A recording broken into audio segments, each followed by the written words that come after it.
I was at the slide with my daughter when a little boy ran up to me. Mister, he asked, can I have your daughter? Chalking it up to dumb kid talk, I just laughed. She's my whole world, buddy. Can't just give her away. He looked me dead in the eye. So what if she died? Would you be sad then? I scooped up my daughter, feeling a cold dread crawl up my spine. I'd never seen this kid before. This playground was a community project. I knew pretty much every little brat who came to play here. My gut screamed that this kid was a scout for some scumbag kidnapper. I got my daughter the hell out of there. Back home, I laid down the law. Stay away from that playground for a while. Don't go near that boy. And for fuck's sake, don't take any candy from him or go anywhere with him. My daughter just nodded, her eyes wide. A few days later, my daughter drops a bombshell. She saw the boy leading the daughter of the woman who runs the bakery across the street away somewhere. She'd thought about following, but she remembered what I said and chickened out. The bakery is run by a single mom named Hannah and her 4-year-old Katie. She's divorced and everyone in the neighborhood knows she has it tough, so we all try to look out for her. I immediately called Hannah, but the call went straight to voicemail. She must have been out on a cake delivery. About an hour and a half later, Hannah burst into my diner like a goddamn hurricane, wild-eyed and frantic. She grabbed my daughter by the shoulders. Where's Katie? Tell me! My daughter was so scared she could barely speak. I told Hannah to call 911 right away, then went with her to search. But the trail went cold the second they crossed the main road. The cops were on it, fast. Using my description and footage from nearby security cameras,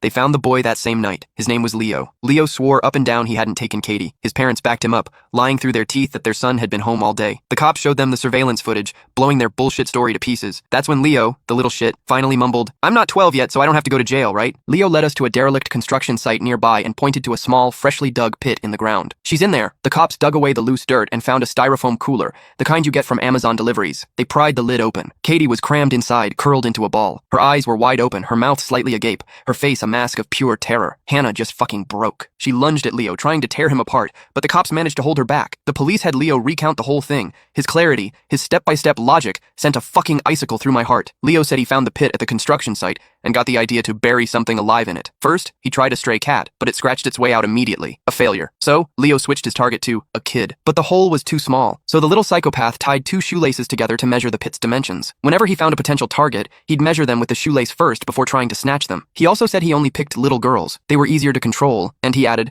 "Their bodies are softer, easier to fold." "Did you kill her first, then put her in?" one of the cops asked, his voice tight. Leo shook his head. "I had her lie down in it herself." He'd set up a sick game. First, he had Katie lie down in a couple of big cardboard boxes and gave her chocolates, making her think it was all for fun. Then, he told her to get into the styrofoam cooler he'd placed in the pit. Katie, trusting him completely, did it without a second thought. Once she was in, I put the wooden board over the top, stacked a few bricks on it, and started burying it. Leo said Katie started struggling, so he jumped on top of the board and stomped on it a few times until she stopped moving. Hannah didn't even make it through the whole story before she collapsed. The cops rushed her to the hospital. I overheard one of the veteran cops muttering, "Jesus fucking Christ. All my years on the force, I've never seen an animal like this. If his parents weren't here, I'd beat the shit out of this little fucker myself." Once word got out about what happened to Katie, the whole neighborhood was up in arms. People kept